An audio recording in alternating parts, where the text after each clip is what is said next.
Untuk yang pertama, tujuan silaturahim hari ini kepada Rumah Roti Gerung. Ya.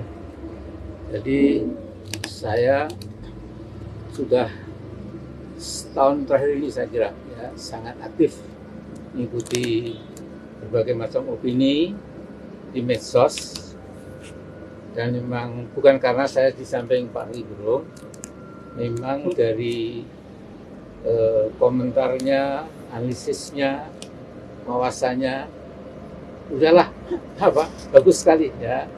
Nah sekarang Pak Roky Gerung ini kan saya mewakili suara rakyat, kalau sebagian rakyat lah, sebagian besar rakyat insya Allah. Nah kemudian sekarang ikut terdengar apa namanya itu bulldozer ya, yang meraung-raung ya. Cuma mungkin berapa ya 20 meter 20 meter ya. Jadi saya silaturahim ke tempat Bang Roky Gerung ini untuk mendapatkan langsung cerita bagaimana ada sebuah rezim yang sekarang ada jadi harapan ternyata meneruskan keganasan, bahkan mungkin kebiadabannya dari rezim-rezim sebelumnya.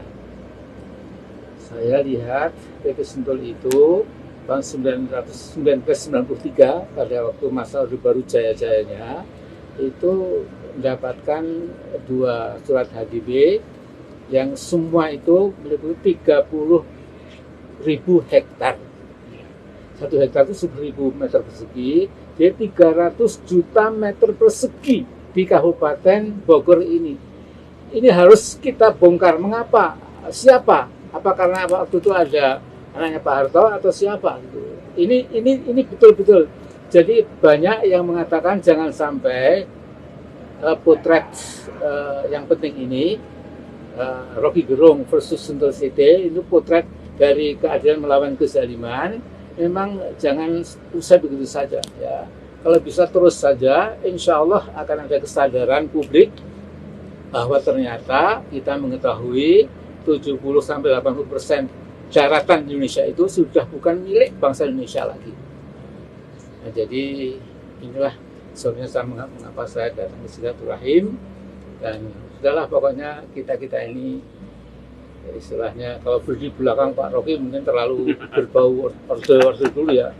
Sekarang yang jelas kita memberikan moral support, political support, dan mudah-mudahan yang sempat memirsa kunjungan silaturahim saya ke Bang Roky Gerung ini bisa mengambil manfaatnya, bahwa ada sesuatu yang amat sangat tidak Pancasilais, amat sangat tidak adil, ya, amat sangat zalim itu yang masih berlangsung sampai sekarang ini.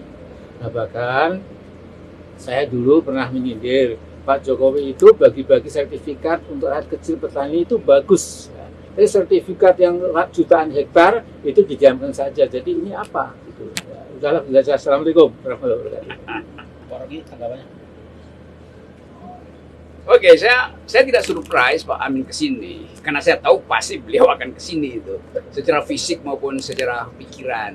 Kenapa? Karena Amin Rais adalah ensiklopedia politik hidup yang tahu semua asal-usul kejahatan di negeri ini. Dulu saya baca panjang lebar soal politik luar negeri dari Pak Amin Rais yang mengerti tentang politik internasional tuh. Karena sekarang ada soal Cina Selatan, seolah-olah kita punya 2 problem, yaitu Sentul Selatan dan Cina Selatan. Ini daerah Sentul Selatan. Dan banyak kasus sebetulnya yang kita bongkar ulang yang sudah pernah dipersoalkan Pak Amin Rais. Soal Freeport dulu tahun 80 apa itu. Pak Amin Rais itu yang paling depan itu mempersoalkan status Freeport itu. Dan itu membuat kita mengerti bahwa persoalan pertanahan atau politik pertanahan sekarang ini makin lama makin tumpang tindih. Jadi tidak bisa sekedar diselesaikan oleh perintah presiden bagi-bagi sertifikat. Iya, sertifikatnya dibagi, tanahnya nggak ada itu. Jadi konflik lagi kan. Jadi sertifikat yang saling tumpang tindih itu yang mesti diselesaikan. Ini juga bukan sekedar soal bagi sertifikat, tapi memastikan bahwa Pancasila itu menjamin keadilan sosial bagi seluruh rakyat Indonesia. Dan itu terutama soal tanah, karena tanah itu adalah daya hidup manusia, itu diberikan oleh Tuhan agar supaya terbagi merata. Jadi sebetulnya penguasaan tanah itu menghina Pancasila, menghina kemanusiaan yang adil dan beradab, menghina ketuhanan yang Maha Esa. Jadi sekaligus saya mau luruskan bahwa ini bukan soal saya ini. Saya ini soal kecil. Ini ada 600 penduduk di Sentul yang juga terancam. Tapi itu juga bukan sekedar soal 600 penduduk di situ. Itu termasuk kecil dibandingkan dengan ratusan ribu petani di Indonesia yang digusur dengan cara yang sewenang-wenang itu. Di Tangerang sampai hari ini itu demo petani karena lahan dia yang diwariskan puluhan tahun tiba-tiba dikuasai oleh satu orang aja tuh. Dan satu orang itu menguasai 4 blok di Tangerang. Hal yang secara undang-undang nggak boleh satu individu itu menguasai lebih dari 20 hektar atau ini ratusan ribu hektar. Belum lagi tanah-tanah yang dikuasai dalam upaya untuk mengijon kekuasaan.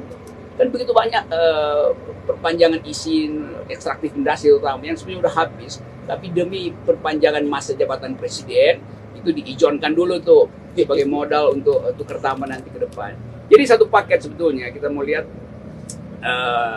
Sentul ini sebagai jendela kecil untuk mengintip problem besar yang ada di dalam politik pertanahan kita. Saya kira itu, dan terima kasih Pak Amin. Pak Amin ini guru saya dari segi akademis sungguh-sungguh, karena saya dulu belajar di Universitas Indonesia Politik Internasional dan selalu membaca keterangan Pak Amin Rais di banyak media, dan ada buku yang ditulis khusus itu. Saya ingatkan pada mahasiswa, coba cari file lama seolah Pak Amin Rais hanya sekedar politisi. Beliau adalah profesor di bidang hubungan internasional.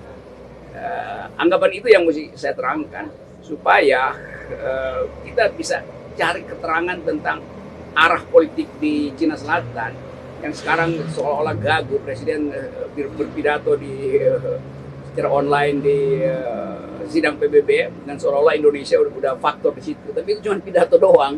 Padahal sebetulnya kehadiran diplomasi kita itu yang menentukan, bukan pidato yang normatif. Jadi sekali lagi kita terpaksa mesti bicara banyak hal dari Sentul Selatan sampai Cina Selatan.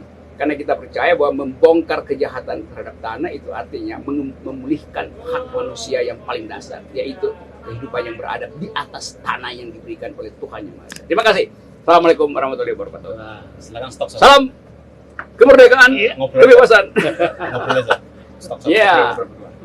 Gitu Pak Amin. Jadi kan sekarang orang menganggap bahwa Cina Selatan itu bukan lagi isu tuh setelah Presiden Jokowi pidato di PBB. Pada itu juga orang akhirnya bingung, oh kok Presiden ternyata bisa pidato juga tanpa teks. Kenapa pakai teleprompter? Tapi poinnya juga nggak kita dapat. Dan sudah saya katakan ya berkali-kali bahwa sesungguhnya kalau ada sebuah politik seperti zaman Hitler dulu untuk Lebensraum ya. Itu adalah politik Cina sekarang ini. Jadi dia bukan mengincar Vietnam, bukan Filipina yang terbatas, bukan Malaysia, tapi Indonesia.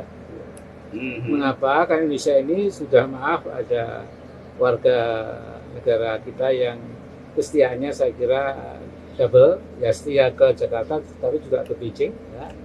Mereka akan menjadi agen yang bagus sekali untuk Lebensraum ini. Jadi harus hati-hati. Ini perlu waktu panjang lah insya Allah ya. Gitu aja dulu. Ya ini ada istilah bagus yang milenial dan pengamat politik mesti tahu, yang nggak pernah kita bahas sebetulnya itu teori Lebensraum. Life world dalam bahasa Inggris itu. Jadi upaya untuk memperluas Lebensraum dengan cara memaksakan hegemoni itu buruk. Dan Cina kelihatannya ada di dalam intensi, di dalam arogansi itu. Jadi sekali lagi Pak Amin, kita pastikan bahwa keadaan kita hanya bisa kita ubah kalau kita mampu untuk mengucapkan tidak pada kekuasaan. Ya, persis itu. Jadi perubahan ini itu betul ya. Jadi ketika rakyat tidak mengatakan no, tidak, itu terus saja kezaliman. Jadi Fir'aun itu menjadi berhenti karena Musa mengatakan la, tidak. Yes. Namrud hancur karena Ibrahim la, tidak. Nah, semacam itulah. Jadi teman-teman, kekuasaan no, partai umat yes.